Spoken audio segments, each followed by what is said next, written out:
দেখে মনে হচ্ছে যেন বা দুর্নীতির প্যান্ডোরার বক্স খুলে গেল। মোটা টাকার বিনিময়ে এই প্রশ্ন বিক্রি হয়। গোটা দুর্নীতির গল্পটা এটি কি পূর্ব পরিকল্পিত ছিল? একটা প্রশ্ন হচ্ছে, এই রাম মন্দিরের প্রাণ প্রতিষ্ঠা কোন ডেটে হয়েছে? তো আমরা যখন স্পষ্টত দেখতে পাচ্ছি যে এরকম একটা এজেন্ডা পুশ করা হচ্ছে এবং ওপেনলি পুশ করা হচ্ছে, তখন আমার মনে হয় এই শিক্ষাক্ষেত্রে আর শিক্ষার জায়গা কোথাও নেই। পরীক্ষার্থীদের দূর দূরান্তে এই গরমে গিয়ে পরীক্ষা দিয়ে আসতে হয়েছে, কিন্তু পরীক্ষা দেওয়ার 24 ঘন্টাও কাটল না। কেন্দ্রীয় সরকারকে এই পরীক্ষা বাতিল করতে হলো। কেন ছাত্রছাত্রীদের এত হয়রানি ভোগান্তি পোহাতে হলো? এর দায় কে নেবে? তারা রোজ দিন গুনতে থাকছে, তাদের হাতে সময় খুব বেশি নেই, সময় ক্রমাগত বেরিয়ে চলেছে, তাদেরকে কিছু না কিছুর মধ্যে ঢুকে পড়তেই হবে। এই নেট কেলেঙ্কারি এবং প্রশ্ন ফাঁসের গোটা চক্রটি রাজনৈতিক পরিসরে কতটা শিকড় গেড়েছে, রাজনৈতিক নেতাদের কতটা ব্যাকআপ তাদের পিছনে আছে, সেই নিয়েও কিন্তু তদন্তের অবকাশ রয়ে যাচ্ছে। এই গবেষণার দিকটা আরও মার্কেটেবল করে তোলা হচ্ছে। এই গবেষণায় মুক্ত চিন্তার কোনো জায়গা নেই। এই গবেষণা যত মার্কেট টানতে পারবে, এই গবেষণার মার্কেটে যত ভ্যালু হবে, তত সেই গবেষণা আরও প্রায়োরিটি পাচ্ছে। নাকি এখানে কাউকে আড়াল করার চেষ্টা হচ্ছে? কয়েকজনকে গ্রেফতারি করে কিছু বড় মাথাকে বাঁচানোর চেষ্টা করা হচ্ছে। এতটা দুশ্চিন্তার মুখে, এতটা হতাশার মুখে যে একটা কেন্দ্রীয় সংস্থা ঠেলে দিতে পারে এবং একেবারে আনঅ্যাপোলজেটিক্যালি ঠেলে দিতে পারে, তাদের জীবনে যে এই অনিশ্চয়তা, এই যে বিভ্রাট, এই হতাশার মুখে তারা পড়েছে, তো এর দায় কে নেবে? নিট থেকে নেট শিক্ষা কেলেঙ্কারিতে এখনও অবধি সারা দেশ উত্তাল। বিহার, হরিয়ানা, গুজরাট, উত্তরপ্রদেশে তদন্ত যত এগোচ্ছে তত সামনে আসছে বিস্ফোরক সব তথ্য। প্রথমে কেন্দ্রীয় সরকার এবং কেন্দ্রীয় শিক্ষামন্ত্রী এই দুর্নীতির কথা স্বীকার করতে না চাইলেও শেষমেশ তারা মেনে নিয়েছেন এনটিএ পরিচালিত নিট সহ অন্যান্য পরীক্ষায় ব্যাপক দুর্নীতি হয়েছে। পাশাপাশি এই কেলেঙ্কারিতে যুক্ত হয়ে গেছে সাইবার ক্রাইম এবং ডার্ক ওয়েবের মতো বিষয়গুলিও। নিট পরীক্ষা বাতিল না হলেও নেট পরীক্ষা হওয়ার 24 ঘন্টার মধ্যেই কিন্তু বাতিল হয়েছে। গত 18 তারিখ যে নেট পরীক্ষা হয়েছিল, 19 তারিখ রাতে একটি টুইটের মাধ্যমে ইউজিসি এই পরীক্ষা বাতিল বলে ঘোষণা করে। গতকাল রাত্রিবেলা সিএসআইআর নেটও বাতিল হয়েছে।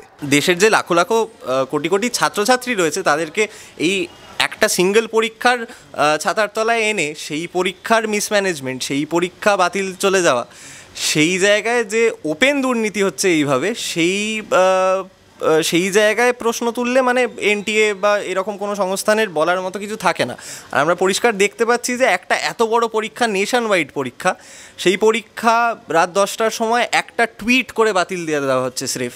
তো সেইখানে যে এত দূর দূর থেকে এত মানুষ পরীক্ষা দিতে আসছে জার্নি করে, অথবা যাদের জীবনে খুবই একটা টালমাটাল সময় চলছে, মানে আমার এখন তাও হাতে কিছুটা সময় রয়েছে, কারণ আমি সবে আমার স্নাতকোত্তর স্তরের প্রথম বর্ষ অতিক্রম করলাম। যাদের মাস্টার্স অনেক দিন হলো শেষ হয়ে গেছে, যাদেরকে গবেষণায় ঢুকতে হবে কলেজ বিশ্ববিদ্যালয়ে, এবং অনেক বিশ্ববিদ্যালয়ে নেট পাওয়াটা কম্পালসারি অ্যাপ্লাইটুকু করার জন্যে, তো তাদের জীবনে যে এই অনিশ্চয়তা, এই যে বিভ্রাট, এই হতাশার মুখে তারা পড়েছে, তো এর দায় কে নেবে? এর খেসারত কে দেবে? এইখানে এই অপদার্থ এনটিএ তো আমার মনে হয় না এই এত বিপুল পরিমাণে ছাত্রছাত্রীদের আশঙ্কা দায় নিতে প্রস্তুত। 19 তারিখ ইউজিসি যে সার্কুলার জারি করেছিল তাতে তারা উল্লেখ করেছিল কেন্দ্রীয় সরকারের সাইবার ক্রাইম ব্রাঞ্চের হাতে এমন কিছু তথ্য এসেছে যে তথ্য প্রমাণ করছে প্রশ্ন ফাঁস হয়েছে। যদিও দেশের বিভিন্ন প্রান্তের ছাত্রছাত্রীরা তারা বারবার দাবি করে এসেছিলেন 17 তারিখ নয়, 16 তারিখ রাত্রিবেলাতেই 18 তারিখের প্রশ্ন ফাঁস হয়ে যায়। টেলিগ্রামের বিভিন্ন চ্যানেলে এই প্রশ্ন ঘুরতে থাকে এবং মোটা টাকার বিনিময়ে এই প্রশ্ন বিক্রি হয়। তারা এটা নিয়ে একটি টুইটার ক্যাম্পেইনও চালিয়েছিলেন কেন্দ্রীয় শিক্ষামন্ত্রী ধর্মেন্দ্র প্রধানকে মেনশন করে, কিন্তু তারপরেও এনটিএ এই পরীক্ষা বাতিল করেনি। পরীক্ষার্থীদের দূর দূরান্তে এই গরমে গিয়ে পরীক্ষা দিয়ে আসতে হয়েছে, কিন্তু পরীক্ষা দেওয়ার 24 ঘন্টাও কাটল না, সেই কেন্দ্রীয় সরকারকে এই পরীক্ষা বাতিল করতে হলো। এখন প্রশ্ন উঠছে, বাতিল যখন করতেই হলো তখন প্রথমেই অভিযোগ ওঠার পর কেন বাতিল করা হলো না? কেন ছাত্রছাত্রীদের এত হয়রানি ভোগান্তি পোহাতে হলো? এর দায় কে নেবে? আবারও সেই একই জিনিস, এই সরকার বা এনটিএ কেউই সেরকমভাবে দায় নিতে প্রস্তুত নয়। এবং আমার নিজেরই চেনা প্রচুর এরম বন্ধুবান্ধব রয়েছে, সিনিয়ররা রয়েছে, যারা অনেক দূর দূর থেকে, তাদের বাড়ি বাঁকুড়া জেলায় বা বীরভূম থেকে তারা আসছে। এই পরীক্ষা দেওয়ার পর একদিনের মাথায় একটা সামান্য টুইটের দ্বারা তারা জানতে পারছে যে তাদের গোটা পরীক্ষা বাতিল হয়ে যাচ্ছে। তাদের এতটা শ্রম, এতটা সময় নষ্ট। এটা আগে বাতিল করলে আই থিঙ্ক হয়তো কিছু জনের অসুবিধা হতো, মানে ডিলেড হলে বা ইয়ে হলে, কিন্তু মেজরিটির আই থিঙ্ক ভালোই হতো। তাহলে অ্যাটলিস্ট এই ক্যান্সেলেশন ব্যাপারটা হতো না, আনসার্টেনটিটা হতো না। এই যে এতটা রিসোর্স বা সময় বা অবশ্যই টাকা পয়সা নষ্ট হলো এতজন ক্যান্ডিডেটের, এটা কি ফিরিয়ে দেওয়া সম্ভব সরকার বাহাদুরের পক্ষে? এটা বড় প্রশ্ন। নেট পরীক্ষা কিন্তু সাধারণত হয়ে থাকে সিবিটি বা কম্পিউটার বেসড টেস্ট সিস্টেমে, যাকে আমরা এক কথায় অনলাইন পরীক্ষা বলি। কিন্তু এই জুনের নেট, এটি কিন্তু হয়েছিল ওএমআর শিটে।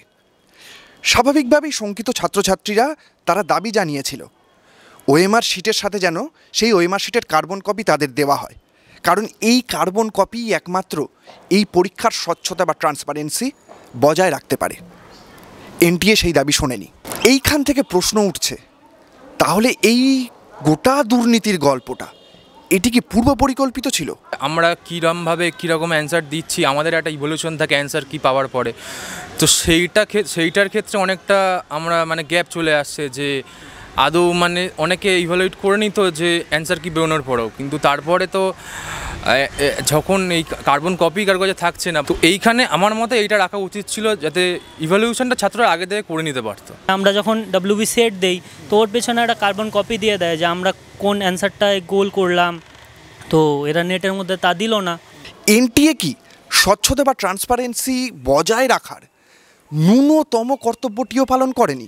এই নেট পরীক্ষা কিন্তু বয়সসীমার কারণে অনেকের কাছেই ছিল শেষ নেট পরীক্ষা।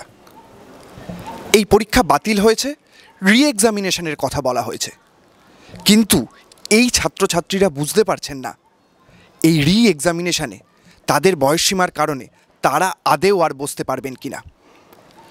এনটিএ রি এক্সামিনেশনের কথা বললেও বয়সসীমা নিয়ে কিন্তু এখনও কোনো গাইডলাইন জারি করেনি। তারা রোজ দিন গুনতে থাকছে, তাদের হাতে সময় খুব বেশি নেই, সময় ক্রমাগত বেরিয়ে চলেছে, তাদেরকে কিছু না কিছুর মধ্যে ঢুকে পড়তেই হবে।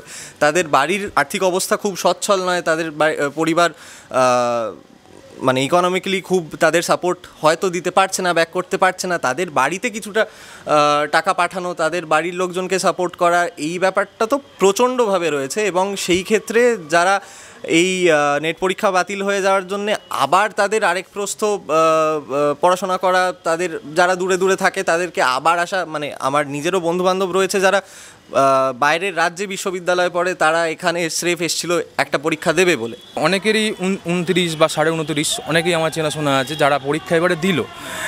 এবার নেক্সট যখন নেট হবে, জুনের এই সাইকেলটাই যখন আবার যাবে, তখন তাদের বয়সটা ম্যাটার করবে কি না, বা বয়সের জন্য তারা ডিসকোয়ালিফাই হয়ে যাবে কি না, এটা নিয়ে একটা প্রশ্ন থেকে যাচ্ছে। যেমন আমি কাজবাজ ছেড়ে দিয়ে এসে তারপর আমি এমএ করেছিলাম, যে বেসিক যে নেটটা ক্লিয়ার করতে পারলে একটা ভালো লেভেলের রিসার্চ বা জেআরএফ যে কোনো একটা কেউ কিছু অ্যাভেল করতে পারবে।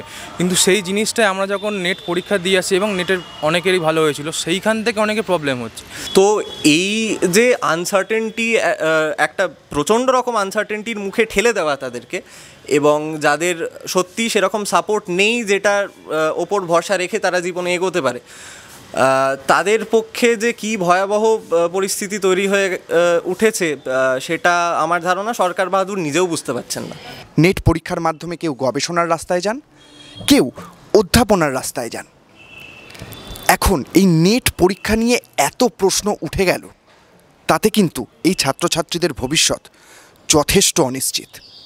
শুধু তাই নয়, যে সমস্ত অভিভাবকরা ভাবছিলেন তারা তাদের সন্তানদের জেনারেল লাইন নিয়ে পড়াবেন, তারা কি আদেও আর কোনো ভরসা পাবেন?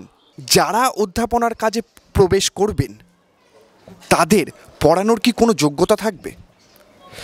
ভারতবর্ষের উচ্চশিক্ষা এই ধরনের অধ্যাপকদের হাতে যদি চলে যায়, তাহলে আপনার সন্তানের ভবিষ্যৎ কতটা সুরক্ষিত? ভারতবর্ষের শিক্ষা ব্যবস্থাই বা কতটা সুরক্ষিত থাকবে তাহলে? গবেষণা আমরা দেখছি ক্রমশই এনইপি লাগু হওয়ার পর থেকে আরও বেশি করে এই গবেষণার দিকটা আরও মার্কেটেবল করে তোলা হচ্ছে।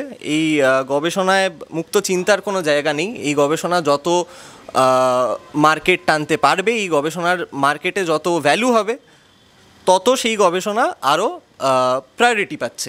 রিসার্চটাও যে একটা মানে অ্যাডাল্টারেটেডভাবে মানে একটা অ্যাডাল্টারেশন হচ্ছে, মানে not in that term but in like যে ঠিকভাবে মানে ঠিক যাদের ঢোকা উচিত তারা হচ্ছে না। গবেষণার দিকটাও যে ভালো থাকছে সেটা থাকছে না।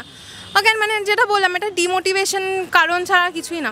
তো দিনের শেষে এই গবেষণাকে এবং যে আমাদের হিউম্যান রিসোর্সের ক্ষেত্র রয়েছে বা শিক্ষার ক্ষেত্র রয়েছে ভারতবর্ষের ভেতর, সেটা ক্রমশই একটা পণ্যে পরিণত করা হচ্ছে। কতটা কি সৎ পথে শিক্ষাটা এগিয়ে যাবে বা পরবর্তী জেনারেশন কিভাবে সেটাকে অ্যাকসেপ্ট করবে, বা তারা আদৌ তাদের কন্টেন্ট ভেতরে কিছু থাকবে কিনা, সেটা নিয়ে প্রশ্ন থেকেই যায়। শুধুমাত্র এবছরের নেট পরীক্ষা নিয়ে প্রশ্ন কিন্তু উঠছে না।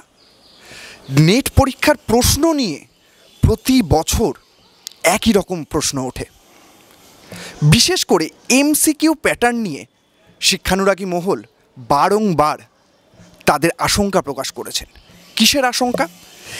এমসিকিউ উত্তর দিতে গেলে তাদের দাবি কিছু তথ্য মুখস্থ করতে হয়।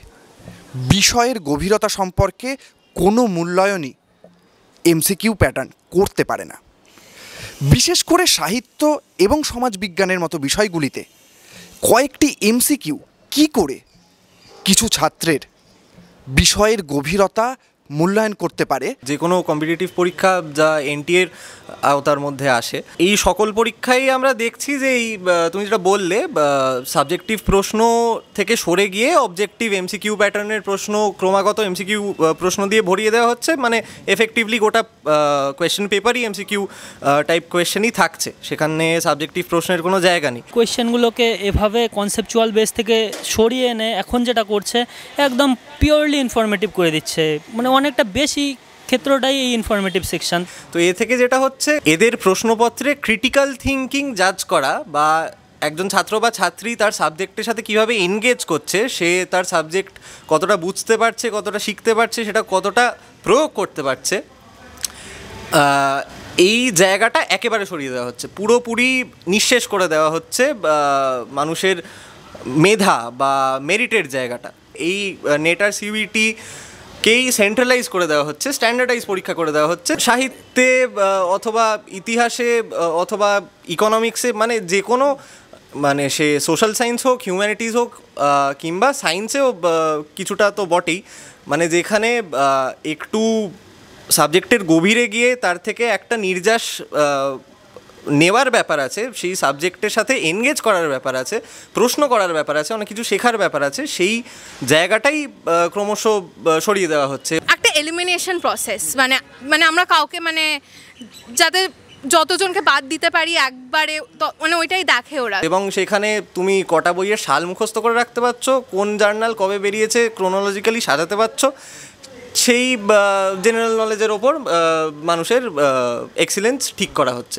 কাজেই এখানে দুর্নীতির স্কোপটা অনেকটা ব্যাপ্ত হয়, সেটা খুবই চোখের সামনে পরিষ্কার। এখন শিক্ষার্থী এবং শিক্ষকদের একটা বড় অংশ মনে করছেন এই এমসিকিউ প্যাটার্নই দুর্নীতির পথকে আরও প্রশস্ত করছে, ফুলিয়ে ফাঁপিয়ে তুলছে এডুকেশন ইন্ডাস্ট্রিকে। বিশেষ করে বিভিন্ন প্রাইভেট কোচিং সেন্টারকে দেখা যাচ্ছে এই ধরনের নানা দুর্নীতিতে সরাসরি যুক্ত থাকতে। এনটিএর বিরুদ্ধে এই ধরনের দুর্নীতির অভিযোগ যখন বারবার উঠছে, তখন এনটিএর সভাপতি প্রদীপ যোশীর বিরুদ্ধে কিন্তু কোনো রকম ব্যবস্থা এখনো অবধি নেওয়া হচ্ছে না, বরং এই তদন্তের ভার এনটিএর সভাপতি প্রদীপ যোশীর হাতেই তুলে দেওয়া হয়েছে। এখন আমরা যদি খোঁজ করি এই প্রদীপ যোশী কে, তাহলেই কিন্তু বেরিয়ে আসবে নানান বিস্ফোরক তথ্য। এই গবেষণার চূড়ান্ত রকম একটা গৈরিকীকরণ হচ্ছে। কীরকম গেরুয়াকরণ? আমি দেখলাম আমরা যে এই নেটটা দিলাম যেটা বাতিল হলো, সেই নেটেই একটা প্রশ্ন হচ্ছে এই রাম মন্দিরের প্রাণ প্রতিষ্ঠা কোন ডেটে হয়েছে সেটা উত্তর দাও। তো আমরা যখন স্পষ্টত দেখতে পাচ্ছি যে এরকম একটা এজেন্ডা পুশ করা হচ্ছে এবং ওপেনলি পুশ করা হচ্ছে, তখন আমার মনে হয় এই শিক্ষাক্ষেত্রে আর শিক্ষার জায়গা কোথাও নেই। এটা পুরোটাই সরকার নিজের আলটিরিয়ার এজেন্ডার জন্যেই চালাচ্ছে।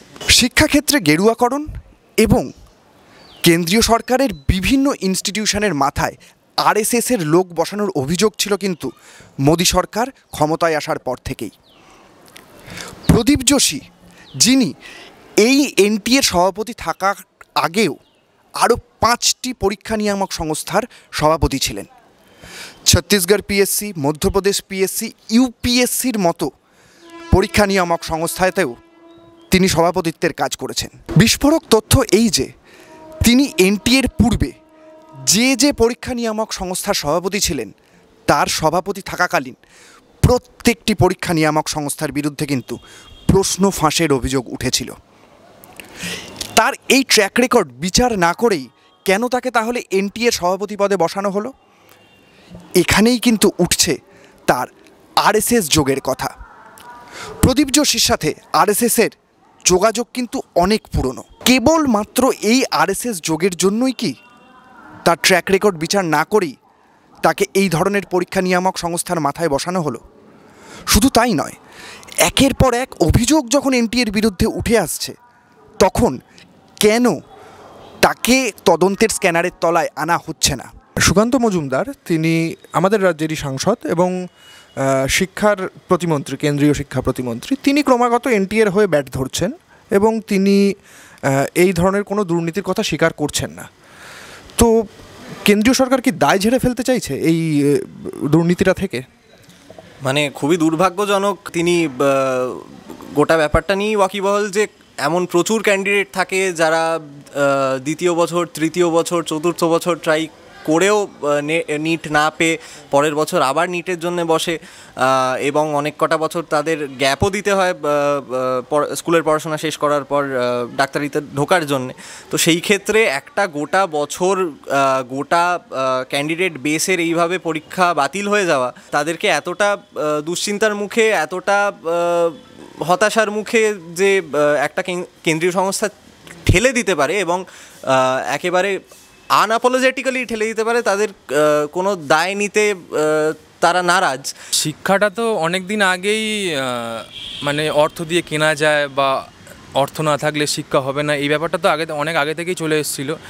কিন্তু এই যে অনেকেই আমরা যখন এমএ করি অনেকেই বাড়ির অবস্থা খুব একটা ভালো হয় না বা অর্থনৈতিক অবস্থা ভালো হয় না বা কোনো কাজ করছিল কিন্তু সেখান থেকে বেটারমেন্টের জন্য এমএ করছে বা তার জন্য নেট দিচ্ছে, সেই অবস্থাটা পুরো আটকে যাচ্ছে। তো সেইখান থেকে পরবর্তীকালে কতটা কি ছাত্ররা ভরসা রাখবে সেইটা মানে তাদেরকে সেটা তারাই জানে। আমরাই ভরসা পাচ্ছি, নেক্সট জেনারেশন ভরসা পাবে বলে আমার তো মনে হয় না। সব থেকে যে ব্যাপারটা বেশি এফেক্ট করে এই জিনিসটার মধ্যে সেটা হলো ধৈর্যটা, স্টুডেন্টের নিজের ধৈর্যটা, পাশাপাশি তার ফ্যামিলির ধৈর্যটা।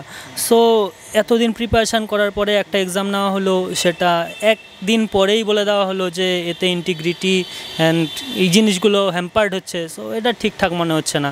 কেন এরকমটা হচ্ছে? এরকমটা হওয়ার কথা নয়। এটা দেখে আমার ধারণা দেশের মানুষ খুবই হতাশ হয়ে পড়ারই কথা। আমি তো নিজে খুবই হতাশ হয়ে পড়েছি।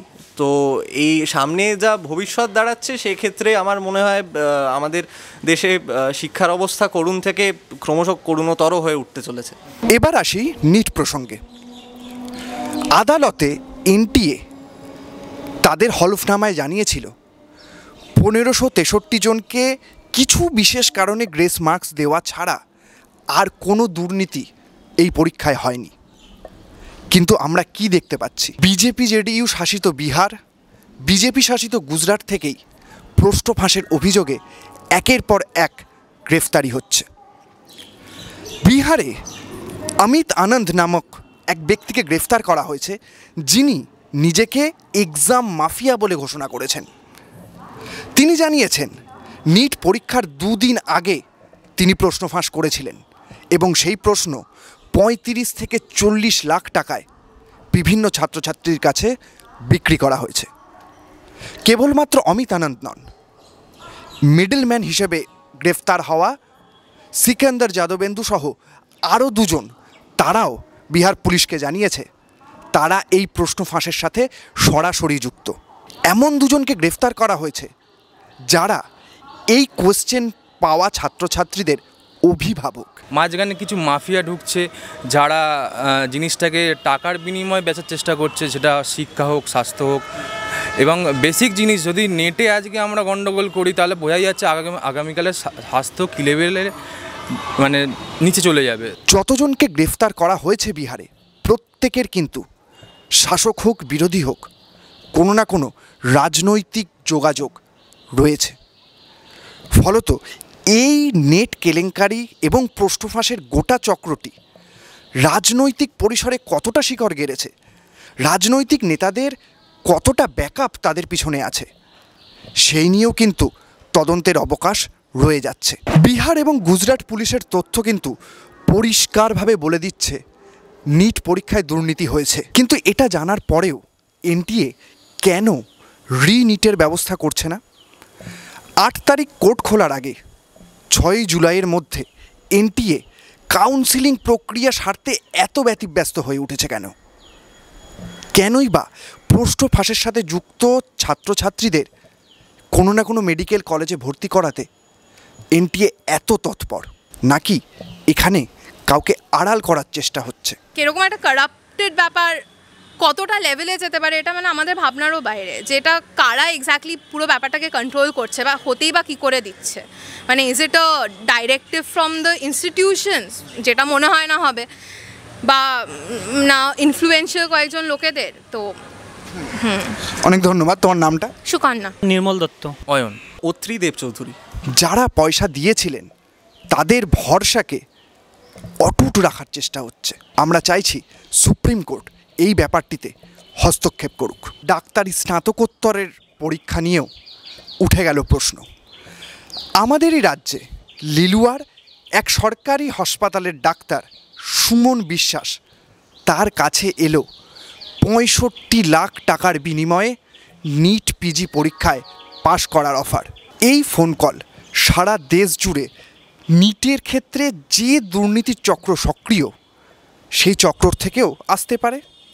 আবার এই পরিস্থিতিকে কাজে লাগিয়ে অন্য কোনো টাকা হাতানোর গোষ্ঠীও এই ফোন কল করতে পারেন। বোঝা যাচ্ছে নিট দুর্নীতি শুধুমাত্র নিজে একটা দুর্নীতি নয়, সে আরও 5টা দুর্নীতির পথ প্রশস্ত করে দিচ্ছে। কেন্দ্রীয় সরকারের শিক্ষার একের পর এক দুর্নীতি সামনে আসা দেখে মনে হচ্ছে যেন বা দুর্নীতির প্যান্ডোরার বক্স খুলে গেল, ঠিক যেমনটা আমরা দেখেছিলাম কয়েক বছর আগেই আমাদের রাজ্যে পশ্চিমবঙ্গে। এই দুর্নীতির শিকড় আর কোন কোন ক্ষেত্রে ছড়িয়ে রয়েছে তা নিয়ে কিন্তু গোটা দেশবাসী শঙ্কিত সারা দেশের ছাত্রছাত্রীরাও। স্বাগত চক্রবর্তী, জনতা স্পিক্স।